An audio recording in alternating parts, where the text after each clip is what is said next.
one thing we said at the beginning. And they're going to come back, and they're going to come back to you, England, and say, of the 200,000 man security force, England's got to put in 50,000 troops. We want 50,000 or 100,000 from the Americans, and NATO will put the rest. And that's just going to be a non-starter here. This thing's going to. I tell you what. Here's what I think. I actually just literally interviewed President Zelensky today before I interviewed you. I've always liked Zelensky in a way that a lot of the American conservatives seem to hate him. I don't quite know why, what he's done wrong, other than defend his country.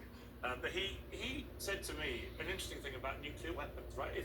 If Ukraine hadn't been persuaded to give up its nuclear capability, then Putin would never have invaded them. And he said, look, if I'm not going to get NATO membership, which Putin would probably see as a red line for him, then I want to have the firepower that deters him from attacking us again if we do a settlement. And he said, and that should include a nuclear weapon, right? In other words, give us back the deterrent we had, which if we'd had it, would have stopped him invading. I thought that was a perfectly reasonable point. You know, we made Ukraine, led by America, made Ukraine give up its nuclear defense, and look what happened.